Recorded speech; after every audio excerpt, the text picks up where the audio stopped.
Thank you. Thank you. Great that you are all here. Similarly, as you are here today, I went to a similar session last summer and got inspired and thought about, wow, the future will be different. And then on the way home, I thought, well, so how is this truly going to evolve? So what, in a sense, the question, so what? And this is like my journey and maybe your journey. And so you heard a lot about everything will be digitized, we will have 3D printers, robots, sensors everywhere, lots of new technology is coming. Yes, wonderful. Yeah, the technology is coming. However, there are three other questions. Will people actually buy it? So is money going to come in? Because money needs to come in for this new technology to become a reality. So I found there's the challenge, let's figure out, are people going to buy it? And then if they buy it, there's like the second part. What can we do to enable it? One thing is to say a company in direction XYZ is going to do it.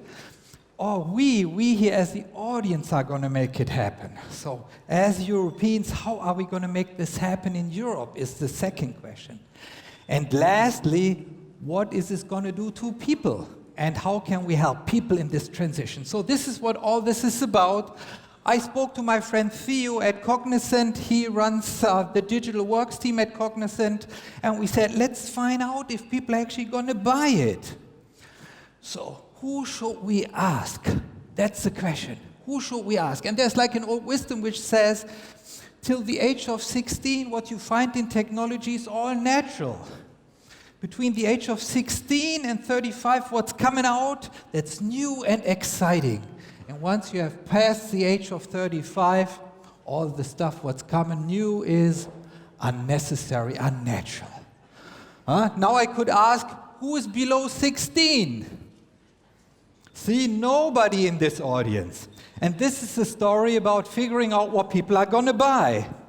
So what we said, let's ask the kids, the digital natives, those kids between 10 and 14, who will be 20 when these technologies are ready to be born. Let's ask them what they actually want. And this is the story of them, how the future is going to look like. So we went out and talked to kids in Singapore, in Korea, in Stockholm, in Amsterdam, and in Frankfurt. So to the global kids, figuring out how they foresee a future. So what did we learn? What did we learn? And let's actually dive a little bit into the details. So first they said, everything will be networked. Everything will be totally networked. If you look here, they were talking about, I will take pictures through my lenses. I think these are like contact lenses, which they envision in the future. And then for a phones company like Deutsche Telekom, I think very disturbing. If you look here on the second statement, no phones anymore. Isn't that horrible? Who of you can imagine a world without phones? One person, 2, 5. See what the kids were saying. See, 10 maybe. See what the kids are saying? In 10 years' time, there won't be phones anymore. Technology I wear and use will replace my phone. I'll wear glasses. See, and the kids, they have no constraints in terms of what's technologically possible. This is what they feel is needed. So I think this is highly, highly supporting what you heard, what technology can actually deliver. And then my clothes has technology built into it. This is what the kids believe. Who of you believes that's going to happen? You are getting younger, I feel. Now we are all below 35 here in the process. Good. This is where I wanted to take you to. So, yes, everything will be connected. And they are saying connectivity is a human right. Isn't that an interesting statement? A human right, which needs to be available everywhere. I believe a high bar for carriers like Deutsche Telekom and all our competitors. Yes, making connectivity available everywhere. What else did they say? See, digital communication will blend with the physical. And see, we actually wanted to quantify this a little bit, so we actually asked the kids to put money on these various ideas. So they all had $100 and they could invest, and you see 74% of them were investing in I watch movies through my glasses. So they did feel the physical and the virtual world will blend together. There might be here next to me the virtual Christian, and he will actually look like the physical Christian, and you won't be able to distinguish that anymore. And I actually do believe that's an enormous challenge for governments, because governments are used to control the physical world. Who will actually control the virtual world and will actually ensure it's safe, secure, and clean? And more, the kids were saying, I will communicate in 3D. And see, what the kids were thinking is more like there's magic dust coming up. And then a person steps out in 3D out of the magic dust. They are not envisioning a little robot holding a tablet up, rolling onto stage. That is like communication minus 1.0 for them. Who of you believes that there will be 3D communication in 10 years' time and it will be a reality? Yeah, maybe 60%. See, we need to enlighten you a little bit more. The kids are saying it's gonna come. So let's all be under the age below 16 for this to happen. What else are the kids saying? They are actually saying actions will replace the interface. And I actually do believe that's very dramatic. So what does that first practically mean? They envision gloves. You will reach into the air. Instead of me using this clicker here and being really old-fashioned, I will reach in the air and will swipe the next page here on the PowerPoint presentation. I will swipe it. Or you see, they did build little finger rings here, which you see in this image at the bottom. Yes, so you have finger rings, and the system will interpret your actions. Why is this so dramatic? If you actually look at the history of the internet, always when the interaction schemes changed, new players came on board. Think about Yahoo to Google. Suddenly simplicity was relevant, and Yahoo got replaced by Google. And Yahoo today is mostly irrelevant. If you think about the mobile phone transition, Nokia replaced Motorola when mechanics suddenly became relevant. And then when touch became relevant, Apple replaced Nokia. So here you have a new interaction scheme. People will wear goggles, will see three-dimensional objects, and will swipe in the air. Totally new interaction schemes, which indicates new players will be around. And some of you might be part of these players. Not very surprisingly, the kids are saying biometrics will be the new password. Is that surprising for anybody of you? Who finds this surprising? Nobody, huh? I should have asked the question in reverse, that you all had the opportunity to be active and listen your arm. But more importantly, the kids actually feel personal robots will make our lives easier. So they did draw pictures of drones walking the dog.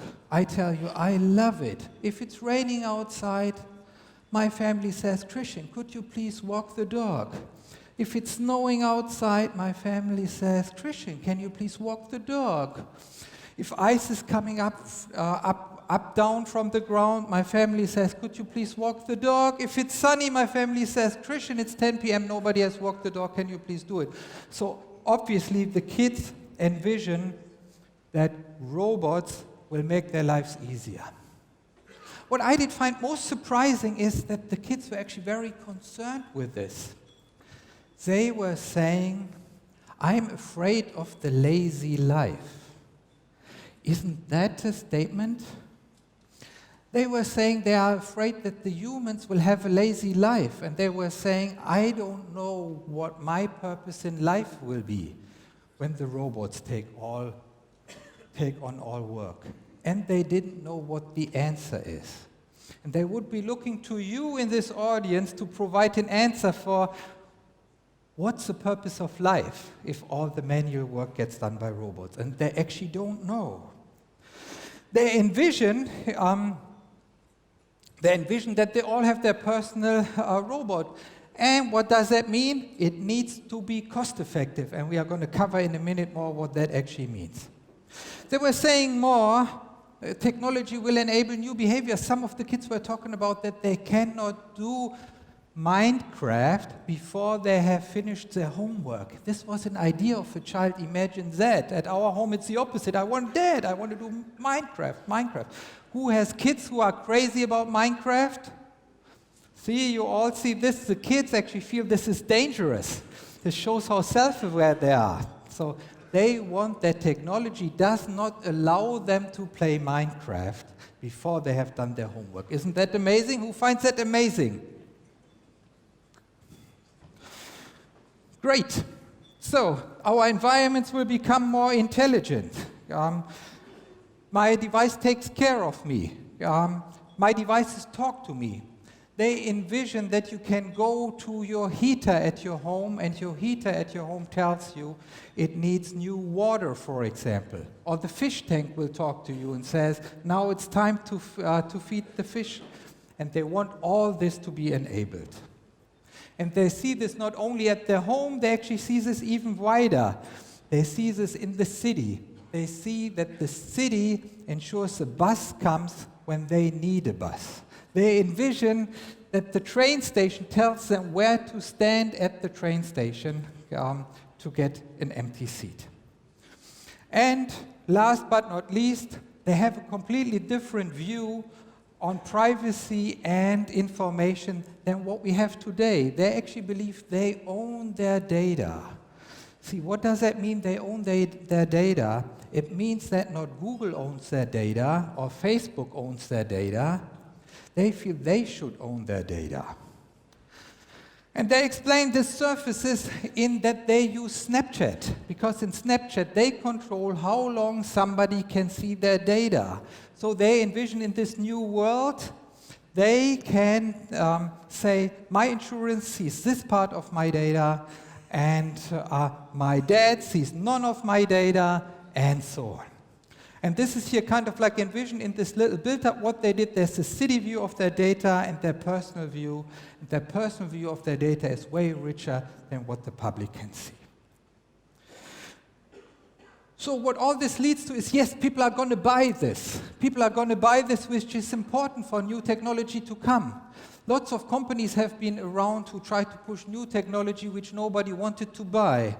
Apple Newton, for example, fantastic technology. Did somebody buy it? No. Betamax, wonderful video technology. Did people buy it? No. So what you learn from this research is, yes, there's money out there. The kids will buy it. So it's time to move forward. So good news, as a matter of fact. Good news for all of us being here, it's worthwhile to get into this. So what can we do to enable it? What can we do to enable it from a carrier's perspective? So not very surprising for you, ultra-mobile broadband. Talk about virtual reality, 8K videos, or augmented reality. Very clearly you need ultra-mobile broadband, 1,000 times the bandwidth which we have today. Massive Internet of Things. People were talking about having little sensors at each apple in an apple orchard, telling the farmer if there are insects on this apple so that he can selectively spray only the apples which are infected. Again, billions of little sensors on apples as a consequence, and you need to be able to handle that. And the tactile internet immediately responding. So then, diving a little bit deeper into what's truly required, you actually find that there are three elements. You need high computing performance, you need low latency, and you need security. And I'll give you a bunch of examples why you actually do need these technological elements to realize that.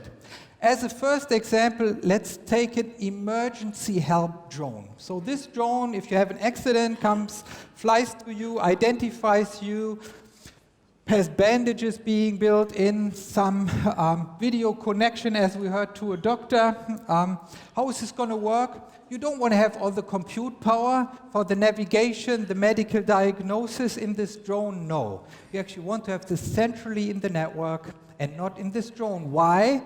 The drone will be heavy, more look like an army helicopter than a drone. So here you see broadband network connectivity, offloading the compute is what you need.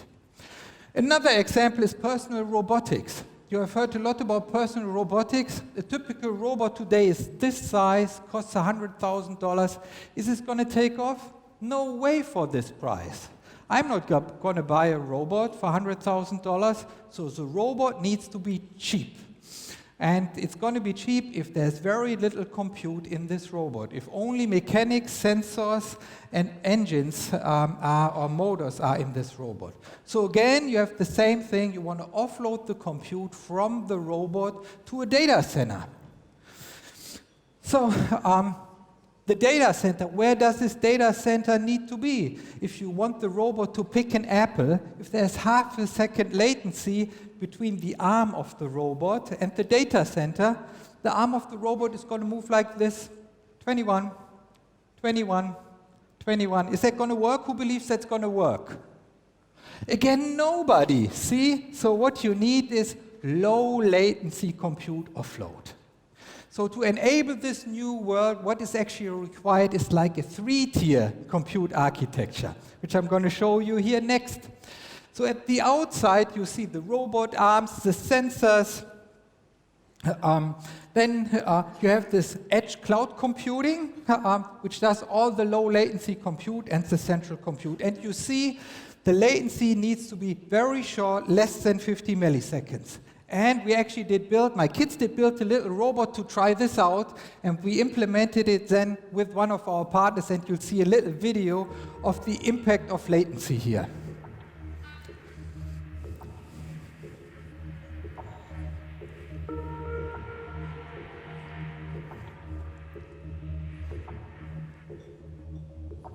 So you see, this is a Mindstorm robot. You can build this at home yourself.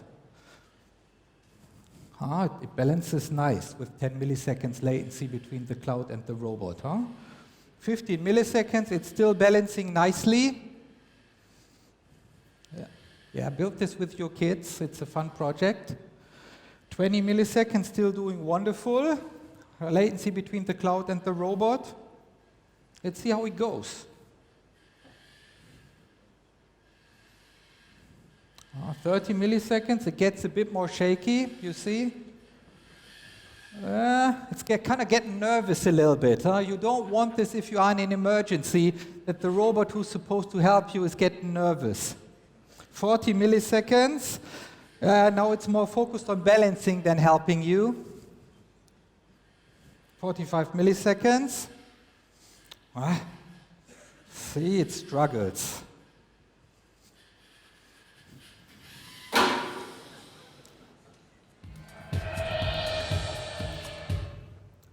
So, that being said, this is like an example that you need low latency compute. One of the enablers of this new world is low latency compute. And we as Deutsche Telekom would actually like to work with you on building products using this low latency compute. And we are, of course, on our way. We are building the next generation network. Yes, LTE, 5G, low power connectivity, for the Internet of Things, that's all on your way. But overall, be part of this journey. Build this out with us, come to our booth, build products using low latency and centralized compute. So we had two things. Are people going to buy it? Yes. How can we enable this? We figured this jointly out with low latency edge compute. Lastly, what is the impact to the humans? And the kids were saying there will be a lazy society. What's the purpose of life if all is automated? And I actually don't know what the answer is. The answer cannot be like in the 1930s, which fits to this building. Let's build motorways, tanks, stuff like that. That can't be the answer. So we need an answer. What's the purpose of life?